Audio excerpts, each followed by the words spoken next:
ఏ course నేర్చుకోవాలో తెలియట్లేదా? అయితే ఇనుమాటిక్స్ career guidance ని follow అవ్వండి.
మా నుంచి తప్పించుకోవటం అంత సులభం కాదు.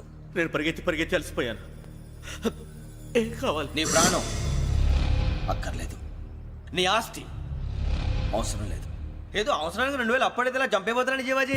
ఆయన అప్పు తీసుకున్న తప్పించుకుని తిరగాలి కానీ ఆపేసి మీకు అక్కడ పెట్టండి. కొత్త అప్పు ఇవ్వకూడదని. ఇదిగో వెంకీ, కావాలంటే నీకు ఇచ్చిన పాత బాకీ మర్చిపోతాను, నన్ను వదిలే. మీరు మమ్మల్ని వదలనా? మేము మిమ్మల్ని వదలలేమండి. మీ దగ్గర అప్పు తీసుకున్న నిజం మమ్మల్ని నీలా వెంటాడు. అందుకు నన్ను ఎంత ఆడుతున్నారా? నన్ను అంతగా అయిపోలేదు. ఉండి లేదంటే మొత్తం లేకుండా పోతారు. ఇప్పుడు మీకు ఇస్తే జరిగేది అదే. ఇస్తే ఇవ్వండి, లేకపోతే మానేయండి, అంతేగాని శుక్రవారం పూట అశుభ మాటలు మాత్రం ఆడకండి. శుక్రవారం లేదు, శనివారం లేదు, అసలు వడ్డీ వ్యాపారమే చేయడం లేదా? జీవాజీ, డిస్కషన్స్ అనవసరం. ఇప్పటికి 18,000 ఇచ్చారు, ఇంకో 2,000 ఇస్తే 20,000 రౌండ్ ఫిగర్ అవుతుంది. 2 రోజులు తిరిగి ఇచ్చేస్తాం. వీళ్ళకి ఇప్పుడు దాకా ఇచ్చింది 14,000 కదా, 18,000 అంటాడేమిటి పెచ్చనాయాలు? పడ్డాడు కక్కుర్తాడు. సంగతి వరకు తెలిసి సరేనయ్యా, ఇదే నేను మీకు ఇచ్చే ఆఖరి అప్పు. మీరు ఇచ్చిన ప్రతిసారి ఇలాగే అంటారు. తిని వచ్చిందని తగలేయకుండా ఊరికే వచ్చింది ఏంటి? అబ్బాయి ఏం లేదండి. జాగ్రత్తగా ఉపయోగించి పైకి రావాలయ్యా. సరే, ఈ 2,000తో 20,000 సంపాదిస్తారు. అదే కూర్చొని ఆలోచిస్తాం. ఆ జీవగాడు ఎప్పటికైనా జీవితంలో పైకి రావాలంటాడు. రోజు ఇంత పైకి వస్తాం తెల్లడికి. రే, మనం దొరికిన వాళ్ళ దగ్గర అప్పు చేసి తాగెత్తనం. ఇలా ఎన్నాళ్ళు పిచ్చేవాళ్ళు ఉన్నన్నాళ్ళు తెలిసిన వాళ్ళందరూ అయిపోయారు, ఇంకెవరు మిగిలారా? అందుకే నేను ఎప్పుడూ అంటూ ఉంటాను, సర్కిల్ బెంచ్ మని ఒక రెండో పెంచుకుందామన్నా ఎవడు కోఆపరేట్ చేయట్లేదా? మనం చూస్తేనే జంప్ అక్కడ. అరే వడ్డీ ఎంతైనా పర్వాలేదు, అప్పు ఏంట్రా అంటే ఒకరి ముందు రాడే. ముందుకు వస్తే వాళ్ళు వెనక్కి వెళ్తారని భయం. భయం భయం భయం, ఎక్కడ చూసినా భయం. ఎన్నాళ్ళు భయం? మనల్ని చూస్తే మనకే పరమ అసహాయం చేస్తుంది. మనకే కాదు, ఊళ్ళో వాళ్ళందరికీ కూడా అదే ఫీలింగ్. అందరూ డిగ్రీ 3 సంవత్సరాలు చదివి పాస్ అయితే మనం 6 సంవత్సరాలు చదివి పాస్ అయ్యాం. మరి ఉద్యోగం ఎవడి? ఉద్యోగాలు ఇవ్వక, అప్పులు ఇవ్వక, తాగేది ఎలాగా, బతికేది ఎలాగా? అరే మనం మాత్రం మనుషులం కాదా? మనకి కోరికలు ఉండవా? ఇప్పుడు మనం ఆలోచించాల్సింది అది కాదు, రేపటికి ఎవరిని చంపాలి. కాలనీలో ఎవరు సార్?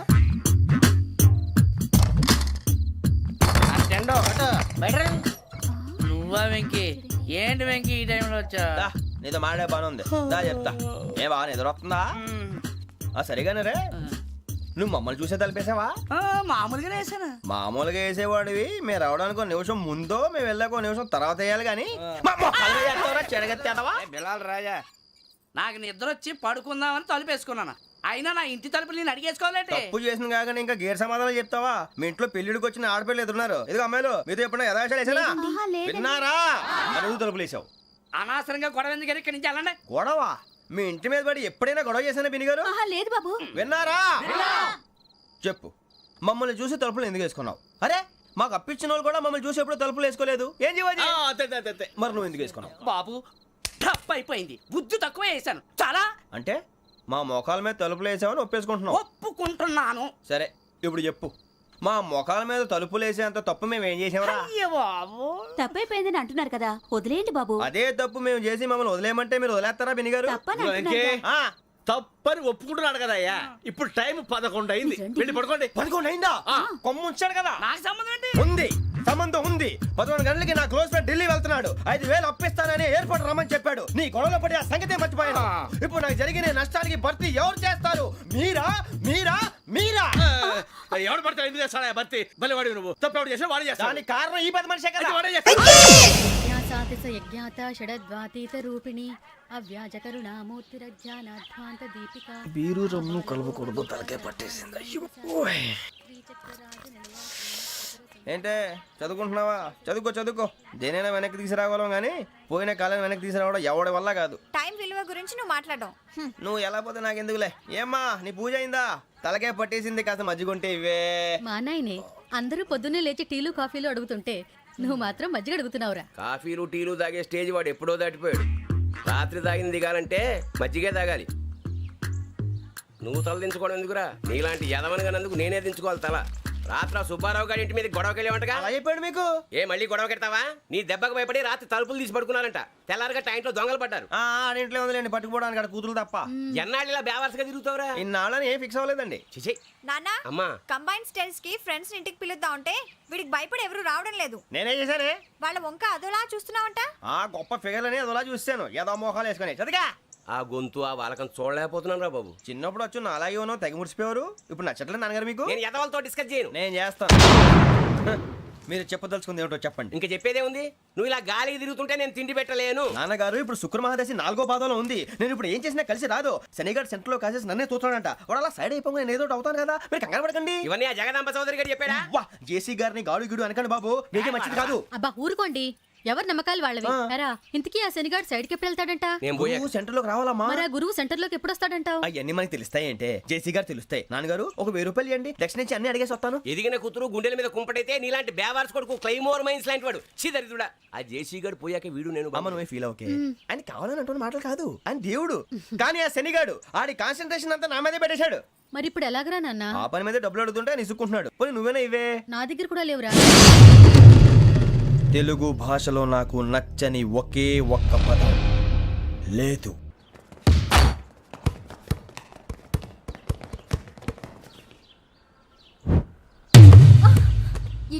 అరే సోరే బాల్ తీసుకురారా. సారీ ఏదో బాలి బాస్కెట్ బాల్ మాలాంటి వాళ్ళు ఆడాలి. మీలాంటి మాసన కొడుకులు ఆడితే ఇలాగే ఉంటది. ఇలాగే ఇలాగే ఇలాగే ఉంటది. అమ్మాయిల ముందు ఫోర్స్ కొడతావా? ఆహా, అయితే నిన్ను కొడతా.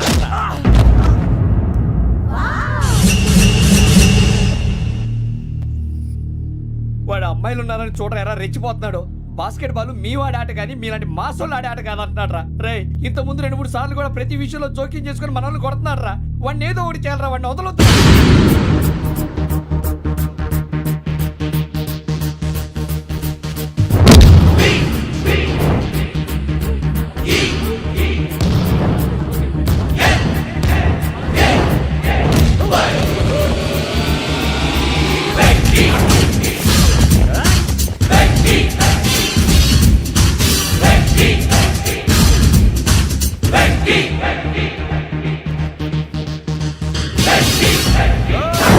ఆడపిల్లలంటే ఎవరికైనా దెబ్బ తగిలితే అయ్యో అంటారు, మీకేమో ఎవరైనా కొడితే కామెడీ.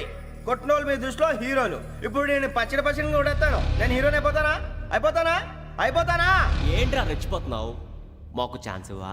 అసలు వచ్చిందే నీకోసం. మా ఓటు బ్యాక్గ్రౌండ్ తెలియక అడమే చేసావు. ఇప్పుడు నీకు అప్పుడు అయిపోతున్నా రే. వాడి బ్యాక్గ్రౌండ్ సరే, అసలు నీ బ్యాక్గ్రౌండ్ ఏంట్రా? నాకు సెపరేట్ బ్యాక్గ్రౌండ్ అంటూ ఏం లేదురా. నేను ఎక్కడ నిలబడితే అదే నా గ్రౌండ్. అంత పుడింగువా? తెల్దా?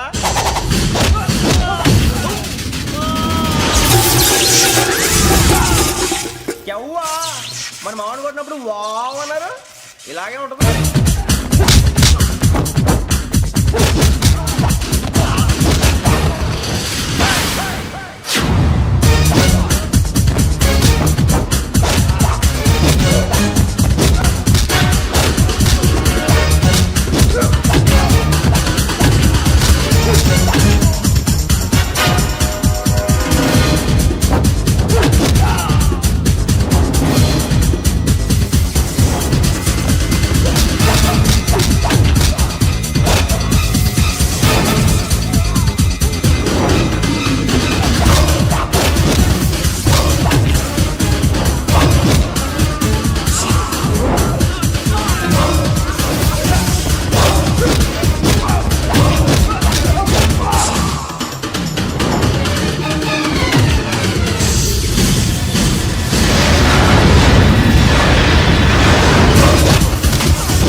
వెంకీ ఇందాక నేను కొట్టినప్పుడు నీకే అనిపించిందిరా?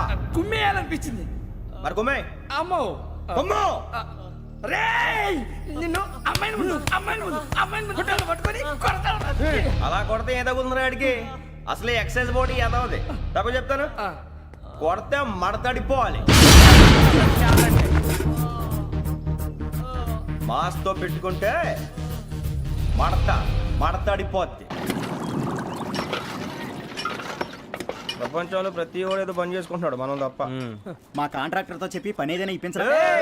ఎలాంటి పనులు మేము చేయం. డిగ్రీలు బిఏ. నేను ఎంఏ.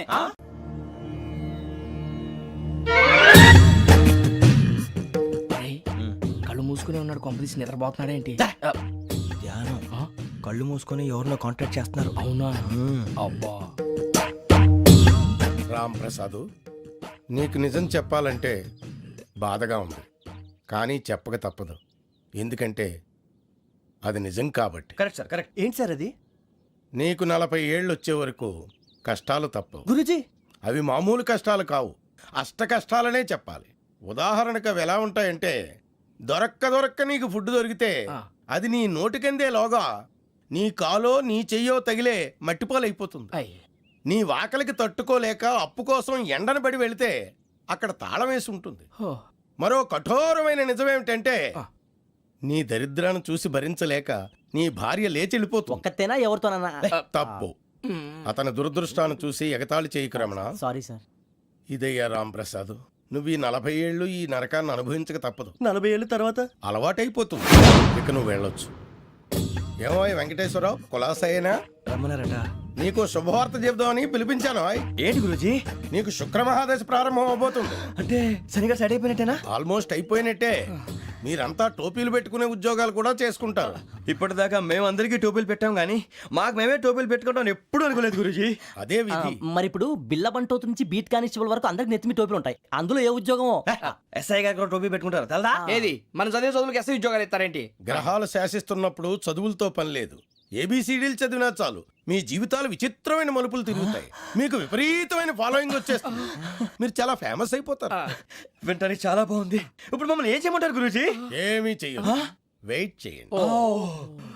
కాలం కలిసి వస్తే అదృష్టమే మిమ్మల్ని గేలం వేసి పట్టుకుంటుంది. అంతవరకు వెయిట్ చేయండి. వెయిట్ చేసి కొంచెం వెయిట్ కూడా పెరిగింది. అయినా పర్వాలేదు, వెయిట్ చేస్తాం. అందాక ఏ అప్పు సపోర్ట్ చేసుకుని తాగుతాం, బ్రతుకుతాం. అన్నట్టు అప్పు అంటే గుర్తొచ్చింది. అప్పు మీద మీ అభిప్రాయం ఏంటి గురూజీ? ఏంటరా ఇంత నుంచి మీకు ఎదుగుతున్నాను రా. ఇక్కడేం చేస్తున్నారు? ఏ మన టైం బాగుందిరా. ఎవడన్నా అప్పిస్తున్నాడా ఏంటి? కాదురా, ఉద్యోగాలు ఇస్తారమ్మన్నాడు. గురూజీ చూసారా, చౌదరిగా చెప్పింది నిజమే. మరి శుక్రమాదేశ్ మొదలైంది. ఇంతకీ ఎవరా మహానుభావుడు? నమస్కారం. అయినా నేను చెప్పింది. ఆహా, సాక్షాత్ ఎంప్లాయ్మెంట్ ఎక్స్చేంజ్ నడుచుకుంటూ వస్తున్నట్టు ఉంది. పదండి పట్టేద్దాం. నమస్కారం సార్. నమస్తే. వీలే సార్ మా ఫ్రెండ్స్. నమస్కారం. నమస్తే. నేను చెప్పానుగా, భగవాన్ గారు. ఆహా, పేర్లోనే దేవుడు ఉన్నాడు. లోపల కూడా పాజిటివ్ థింకింగ్ ఎక్కువ. ఇంతకీ మీరు ఇండియానా చైనీసా? India sir. మా ఫేస్ చూస్తారు అనిపించలేదు మీకు? భలే కామెడీ ఫీల్ ఉన్నాడు. నేను అడిగేది ఇండియన్ రెస్టారెంటా చైనీస్ రెస్టారెంటా అని. నేనేది ఓపెన్ గా డిస్కస్ చేయను కదా. పేరు చూసి స్కూల్లో డిస్కషన్ పెడతాడు అనుకుంటే వీటేంట్రా హోటల్ అంటున్నాడు. బాబు ఎట్ ఫీల్ అవుతున్నాడు. అంతా మీ ఇష్టం ఉంటున్నాడు సార్. ఫస్ట్ చైనీస్ రెస్టారెంట్ కి వెళ్దాం. నెక్స్ట్ అక్కడ డిసైడ్ చేద్దాం.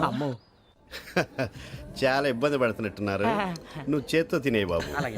నేను జనరల్ గా చైనీసే ప్రిఫర్ చేస్తాను. ఫ్యాట్ కంటెంట్ తక్కువ ఉంటది కదా. రేపు నుంచి మేము కూడా ఇదే ఫాలో అవుతాం. ఇంతకీ మీకు స్టీల్ ప్లాంటా, షిప్ యార్డా, ఏషియాడా, జింక, బంకా? బంకా, హెచ్పిసిఎల్. ఇవన్నీ దేనికి సార్? దేనికేంటి? ఉద్యోగం చేయడానికి. మీకు ఎందులో కావాలో చెప్పండి. నేను అమలపోతున్నారా? ఏంటయ్యా డిస్కషన్స్? మాకు నీ ఛాయిస్లు ఉంటాయి అనుకోలేదు. మీరు సడన్ గా జింకు బంకు అంటే సింక్ అవడానికి కొంచెం టైం పట్టింది. అదే అదే జేసీ గారు టోపీలు పెట్టుకుని ఉద్యోగం అన్నారుగా. వీటిలో టోపులు పెట్టుకునే జాబ్లు ఎక్కడ ఉన్నాయండి? అన్నిటిలోనే ఉంటాయి, వాటిలో కూడా ఉంటాయి. వాచ్మెన్ ఉద్యోగం కావాలా? ఇంతకీ మీరు అనే జాబ్ లేండి సార్? నేను చెప్పేది టోపులు పెట్టుకునే ఉద్యోగం కాదు, టైల్ కట్టుకునే ఉద్యోగం. అది టైల్ కట్టుకోవటం మాకు రాదు. వాళ్ళు కడతారులే. And for more videos, please subscribe to iDream. Please subscribe to iDream. Please subscribe iDream. And please subscribe to iDream. For more videos, subscribe to iDream.